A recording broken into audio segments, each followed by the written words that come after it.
Okay guys, what's up? Welcome back to the channel. So we just got a brand new interview with the Dragon Ball producer Furutani, and there's a lot of interesting stuff here to do with the story mode, tournaments, the other game modes, and other gameplay features, which is quite interesting. So let's go and kind of analyze this stuff. This is from the multiplayer Italy website, which is going to be showcasing this stuff, and also on the Bandai Namco European website we also have that they've added a new section called strategy and combos. And in this one, which there's no video yet but it's gonna come very soon, in this one they will talk about the strategy and combos, using them by mastering offensive and defensive moves. You can prepare to face tough opponents. Our guides will present most of the important combo features the game has to offer. So when this one comes out, of course, we will talk about this on the channel, because combos are paramount to basically winning online, especially against difficult opponents, right? Which is very important. But guys, let's look at these interesting interviews here. So first and foremost, we got this one here. Let's just skip the first part because the first part is nothing really interesting. The part which starts to be interesting here is the body swap. So this new feature has been slightly revamped in the game. So the body swap, the focus isn't limited to specific matches or the most popular fighters. Just select any character to find some details designed to titillate the fans. Captain Ginyu's most powerful technique is the body swap, and for the first time in the series, the ability to effectively allow him to swap places with his opponent, taking not only their body but also their energy bar, which is very interesting. Before doing this, Ginyu can also decide to inflict damage on himself to leave his enemy with a shred of life. But clearly this is a very risky strategy. So now when you do the body swap, you can literally destroy your opponent if you know what you are doing. So guys, this is gonna be quite an interesting one. The cherry on the top is the fact that after taking possession of the opponent's body, Ginyu can attack and defend himself, but he cannot use his special abilities, a clear reference to when in the anime and the manga he proves unable to fully exploit Goku's body.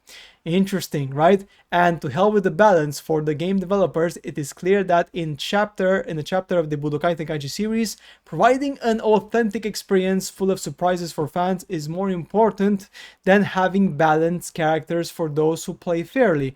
That's the thing, right? So basically, in this particular one, if you damage yourself quite a lot and then you do the secret technique, when you actually swap bodies with your opponent, you cannot really do your opponent's special moves. You can just attack melee and just basic ki blast and defend, and that's pretty much it. But if your opponent has very little health because Ginyu exchanged his body and damaged himself beforehand, you're going to be in a pickle. So that's quite interesting.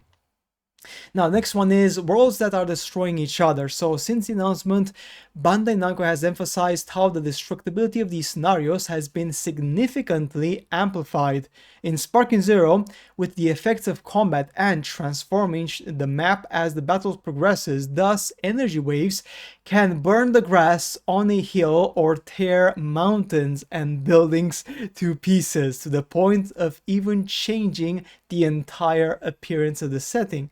If on Planet Namek you use Majin Buu's planetary blast, the ground shatters and fills with lava, mutating its devastated variant, where in Dragon Ball Z Goku defeated Frieza. So again, really awesome that it just changes completely. Destroying parts of the stage in the Budokai Tenkaichi series also has a strategic function, since you can lock the camera on your opponent only if they are visible on the screen. You can hide underwater behind a building or a hill, waiting to recharge your energy in a hope of catching your enemy from behind. So a bit of a strategy there, which is very interesting. This is what happened during one of the battles against Vegeta. In his ape form, despite his enormous size, managed to disappear from the frame and hide until the end of the fight, perhaps behind a mountain or in the depths of a lake. And by hiding, you can actually potentially do a killer special attack which your opponent does not even expect, because you come from behind and boom, you destroy them, right? Which is really cool. Now, the next one is the split screen. So as you guys know, for the split screen so far, there's only going to be the Room of Spirit and Time. And Furutani said that for now, they are struggling to add more places. So that's still going to be the case, unfortunately. But yeah, and this is a part here which is also really, really cool. So Furutani confirmed that yes, not only the Tenkaichi tournament will return, that's right, the Tenkaichi tournament will return, guys, a pillar of the series and the mode, always much loved by the Dragon Ball fans. But as in Budokai Tenkaichi 3, there will be different variations of the tournament, each with its own set of rules. The producer did not go into much detail, but given the massive presence of characters from Dragon Ball Super, you are ready to bet that among the various options there will be also the Tournament of the Universes.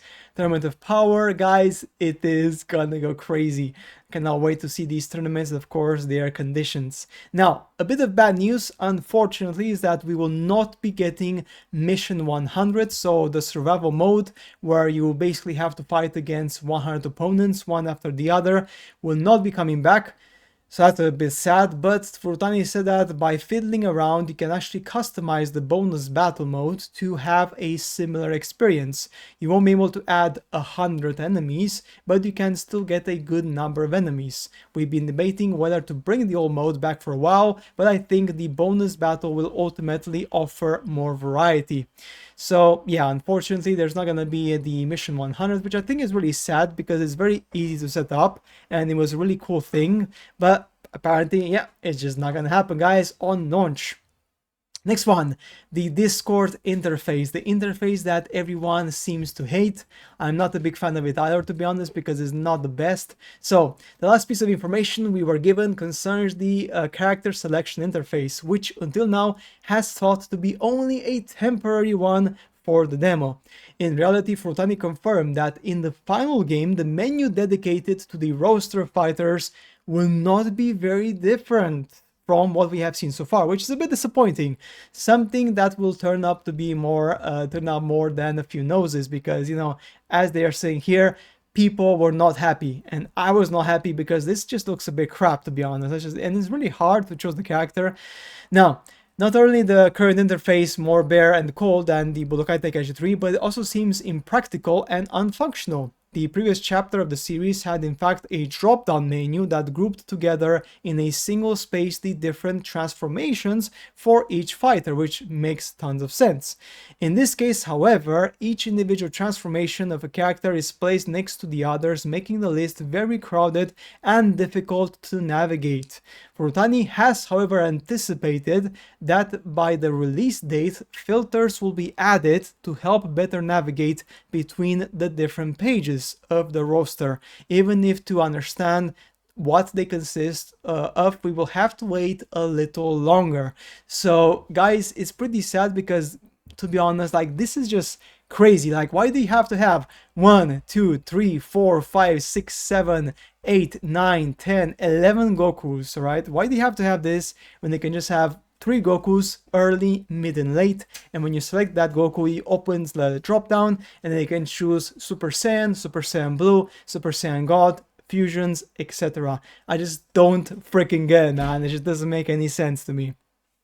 Like Vegeta, the same Vegeta has 1, 2, 3, 4, 5, 6, 7, 8, 9, 10, 11, 12, 13. 13 as well. I mean, seriously, guys? Seriously? I mean, come on, bro. That's ridiculous, right? But yeah, that's basically what we got, guys. So yeah.